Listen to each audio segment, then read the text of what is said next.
Hello, everyone. I hope you're having a fantastic week. I'm Steve Zoberg, one of the founders of Forthright. And for this series, we focus on an array of different cyber related topics. This airs twice a month, and our objective is to stay laser focused on one topic per episode. Now, our last episode, we discussed identity and access management. Heath provided a great overview on this topic, which of course leads to today's episode, where we're going to cover user authentication. Now, we at Forthright, we believe cyber hygiene and cybersecurity starts with each of you and a solid framework to guide you on the process to build and enhance your cybersecurity readiness and, of course, maturity posture. Now, executing on a framework is the only way we believe to improve your odds of remaining safe and secure. So at the end of the day, our goal here is to share with you what we've learned and what Forthright does to successfully protect our client ecosystems so you can do the same in yours. And we want to share our knowledge with you. We want to share our wealth of experience, and we want to share with you real world examples with as many people as possible through this series, because we want to empower you so you can go back and fight to tilt the odds in your favor. We've decided to use this forum as a way to drive this thought leadership in our community. And by doing so, we have this quick fire style type of episode. And at the very least, you'll be able to check in on how your current strategy is going and kind of compare it to what others are doing in the industry. Of course, we welcome and encourage questions and comments. So please feel free at any time to ask them in the chat or send us an email to success@forthright.com. So back to today's episode, user authentication. What is the core goal here? And how do we deliver effective user authentication? To answer these questions and more, I'm going to introduce you to our host for these conversations, Forthright's Chief Information Security Officer, Heath Geeson. Heath, take it away. Well, thank you, Steve, and I'm glad to be here today to be able to go over some of these topics that I wanted to talk about. First thing I want to do is I kind of want to refer to the CIA triad here and talk about what is this. We went over it last time in my last presentation a bit, but I think it's important to talk about it again. So the CIA triad is three principles: confidentiality, integrity, and availability. These are the basic pillars of information security. Confidentiality is about ensuring information is only available to the people that should have access to it. Integrity is about maintaining the overall accuracy and completeness of the data. And keeping a revision history of a file is an example of ensuring integrity on it, right? Availability is making sure that the right data is available to the right people at the right time. The reason I bring these up is because the whole point of an identity and access management program, which this series is tackling, is to serve these principles. Without properly identifying, authenticating, and granting access to a user or system, there's basically no chance we have in achieving the principles of the CIA triad. So the next thing I wanted to really talk about and go into is the idea of conditional access. And I touched on this a little bit at the end of my last presentation about how do you really enforce identity and access management. One great way is through a conditional access process. This is, by the way, something that is available inside of the Microsoft M365 Entra ID system, and I'm for the most part kind of talking to that to that system because it's something most everybody has. Whether or not you have the right licensing to do all of the features I'm going to talk about, well, that's something we can take offline and talk about. But almost everybody who's running Microsoft 365 Entra ID has access to at least some, if not all, of these features. Today, we're going to focus on user and location signals, right? Last time we talked about all of them. Now we're going to step you through it. I'm going to spend a little time on each one of these in each of the different episodes. Let's go ahead and start diving into that a bit more, because this is really, I want to focus on this because it's important that we understand what we're doing to make sure we are properly identifying, authenticating, and securing our user and location information. So the goal is to figure out who are you, right? That's the whole goal of user authentication. Who is it that's trying to log in? And for the most part, that's generally tied to your username. Then the system takes your username and will transfer that to a system identifier. So who are you? What are you, right? And how can you prove it? Now we're talking about authentication. Let's go ahead and dig into user authentication. We'll kind of come back to some of the who are you, what are you towards the end here. But the user authentication, this is where we want to start talking about things. Most everybody, the tried and true to old method everybody all knows about is passwords, right? Passwords matter. We've all been told we've got to have a password that's minimum of these many characters, and they shouldn't be easy to guess. So they should be made up of complex characters representing characters in the entire character set. The reason we do that is not so that it's harder for people to remember a password. It's just if we only use the 26 letters of the alphabet and the 10 numerical digits, 0 through 9, then that's a smaller subset than if we add all of the punctuation marks and all the funky stuff that you could possibly have in there. That's where we add it. So there's a bigger set for someone to guess or bigger possibilities to be out there for someone to guess your password, right? Your password should change every 90 days. Maybe. We'll come back to that in a minute. But that's the typical colloquial thinking behind passwords till very recently, right? Don't allow your password to be reused. Still a good idea. Don't use the same password for multiple services. That's the best idea. Don't do that. But whatever you do, don't use the same password for multiple different services. If you do, have them all tied back to one central authentication sign in place, like single sign-up, which we'll talk more about later. So my point here is this is what everyone's been talking about. This is how we have to deal with passwords, right? Everybody hates passwords. We forget them. We do all these things. Recently, Bill Burr, the author of the National Institute of Technology, the guy who wrote the password guidelines for NIST, recently said, much of what I did, I regret. In the end, it was probably too complicated for a lot of folks to understand very well. And the truth is, was barking up the wrong tree. So do passwords matter? Well, maybe passwords don't matter, right? Passwords alone don't provide adequate protection. Passwords are themselves a single factor. We'll talk about this some more on the next slide here, but multi-factor is something you are, something you have, something you know.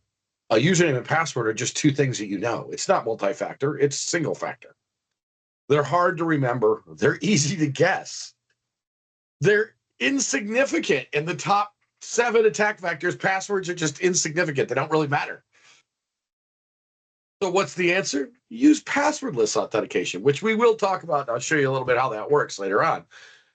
If I highly recommend, if this is of interest to you, and I hope it is, that you go look up Alex Weiner here, the director of identity security at Microsoft. He has a blog post called Your Password Doesn't Matter. He does an excellent job going more into depth why your password doesn't matter, talks about some of those attack vectors and shows you why the password's insignificant in them. It's a great article. I highly recommend that you take a minute and look at it. So if passwords don't matter or passwords aren't enough, what's the next thing? Well, multi-factor authentication, right? I talked briefly about how a password and a username are single factors. They're both something you know. Well, multi-factor would be something you are, something you have, and something you know. At least 2 are required for minimal authentication purposes. Sometimes you step into higher level places, they might require all 3 of those. Here's an example, though. Your ATM card and your PIN. Something you know and something you have. You have to have both of those things, right? To go walk up to the ATM to take some money out. Or to use your bank card to pay for something. Your ATM card and your PIN, or your bank card and your PIN. A login name, right? Your password and an app on a phone. There's 3 things, right? Technically, the app on the phone might be considered as 2 things as well. You probably have to know something to be able to log into your phone to get to it. Now you have to have something, your phone and the app on it, right? So that could be 2 factors right there. Let's talk about what MFA really is, because not all MFA methods are the same, right? Everyone's super familiar, or you should be in today's day and age, with the text messaging forwarding of MFA. That's really kind of the worst MFA you could do. You should try to do something else if you're doing that. That's not bad for absolute worst case scenario. In the world of the Microsoft Entra world, these are the different levels of MFA that you can use, right? Starting over here on the left side, you have MFA strength. All of these qualify as MFA. The next step is the passwordless MFA strength.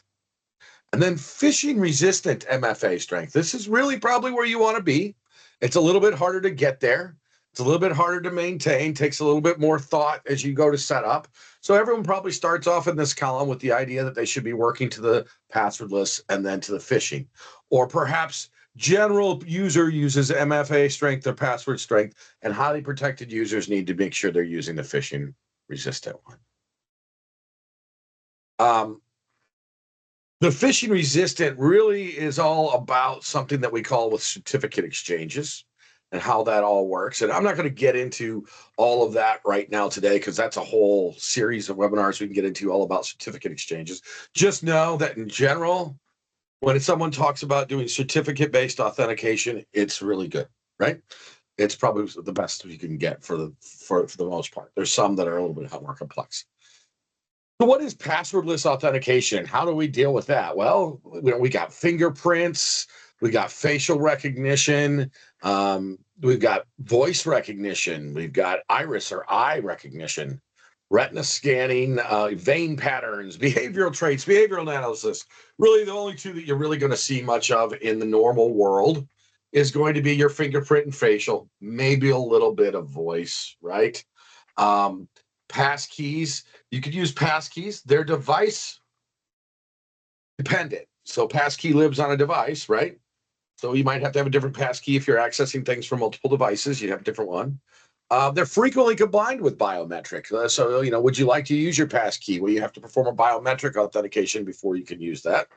And it's basically what's called a private public key exchange, right? So there's a public key that's exchanged that unlocks the private keys on both sides. The next item on this for passwordless authentication is something called security keys. The most common one of these is made by a company called YUBI, sorry. And they're a way that you can have a device that you plug into your computer. And if you have that device plugged into your computer or phone or whatever device you might be using, it'll allow you to authenticate and get in there. It's, again, something you have, right? That usually works with like a PIN. So that would be something you have and something right there on the security key. Or finally, an authentication application. And that's going to be something like the Microsoft Authenticator everyone's probably familiar with. If not, you don't live in a Microsoft world at all, which is rare. But how does that work?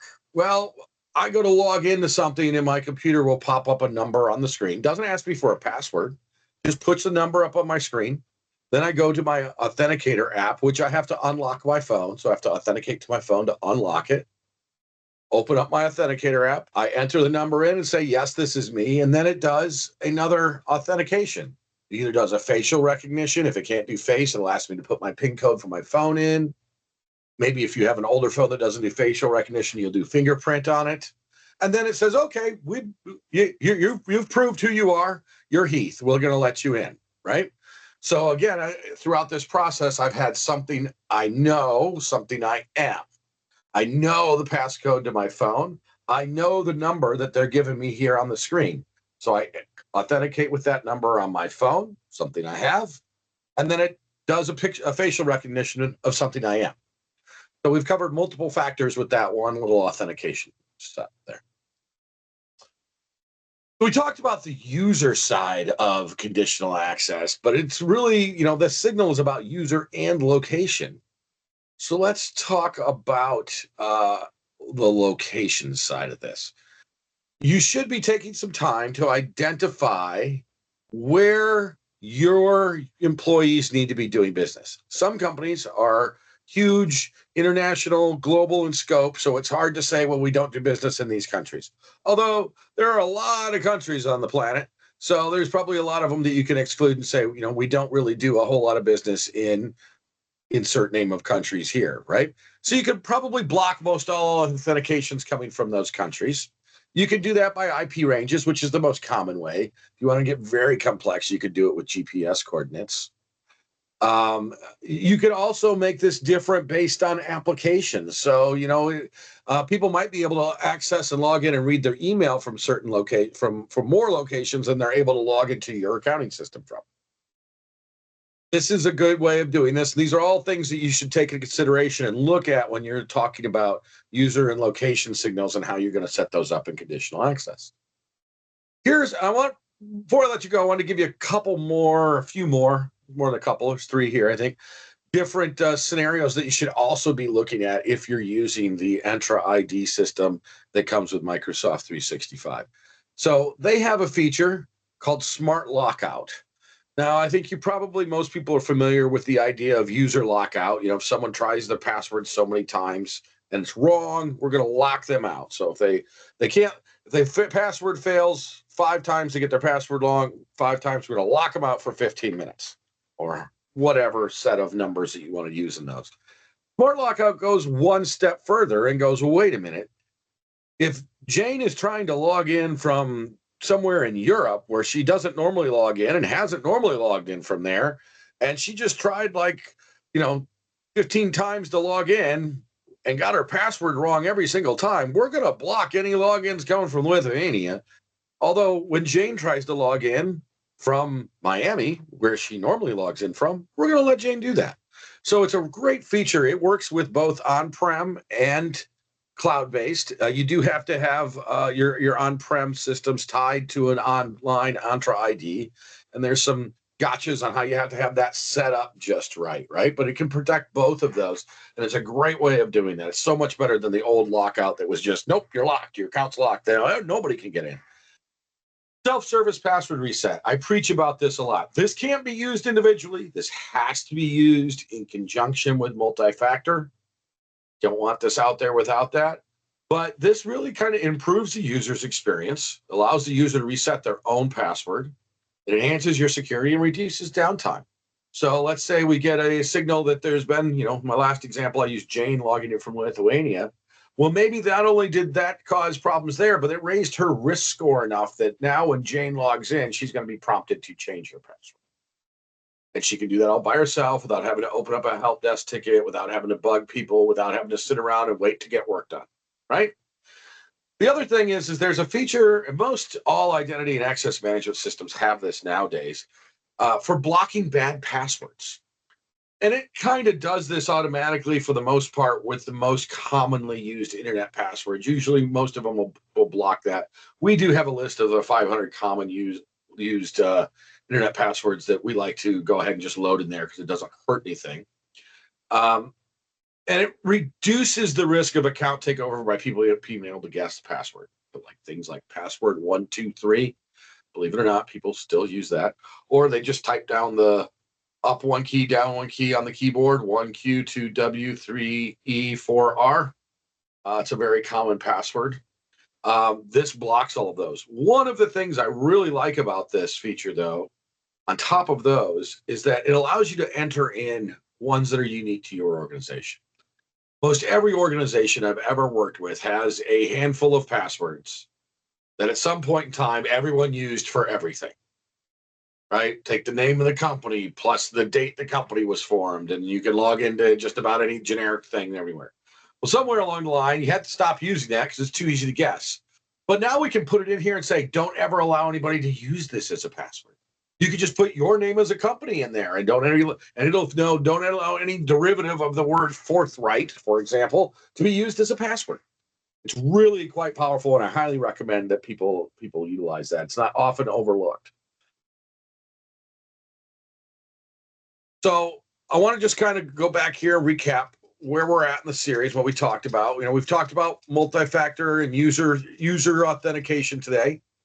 Next time, we're going to talk a little bit more about device compliance. We're going to get to user risk monitoring, application management. That encompasses kind of our whole identity and access management point of view. Next, we're going to get the data governance and protection. Then we're talking about how all of this comes together to make sure we can securely use a system like Copilot in our organization, using those generative AI type things to help make our employees more productive. And we'll wrap it conditional access around all of that, like we've been doing as we kind of go through this presentation. So make sure you come next time. We'll talk more about that. I'm going to leave you with the graphic here of what conditional access is and how it can make decisions for you and figure out what's going on with your apps and your data, and really kind of lead the charge in helping making sure that you stay secure and that you're following those principles of the CIA triad.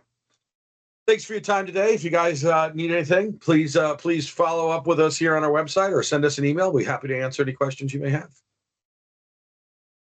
Heath, thank you for providing a great discussion around user authentication and identity and access management. Now, each of us can take action today and spread awareness. And I understand that some of you who have joined us, you may want a deeper conversation or you might want to share your unique concerns. If you do want to discuss any of your specific situations, we'd be very happy to jump on a call with you, answer any questions. Please don't hesitate to reach out, send us a note at success@forthright.com, and we'd be more than happy to schedule a private one-on-one call with you. Now, as a reminder, you can review our upcoming schedule and, of course, topics that we plan on discussing in the future, as well as replay past episodes by going to forthright.com/cyber series. We also would love feedback and appreciate any suggestions on future topics that maybe you'd like us to address. So please look out for a follow-up email that we send after every one of these sessions. Share your thoughts with us because your feedback is really valuable, helps make this program work better. Definitely appreciate it. This is going to be a wrap for today's episode of our cyber series. As promised, we got it done in under 30 minutes. Please feel free to invite your friends and colleagues who would benefit from these conversations as well. We'd love them to join us for our next series episode, which will be in 2 weeks. We'd love to help more people in our community, and we really appreciate all of you joining us today. And with that, I wish you a great rest of your week. Stay vigilant and stay secure. Thanks for joining, and we'll see you next time at Forthright's Cyber Series webcasts.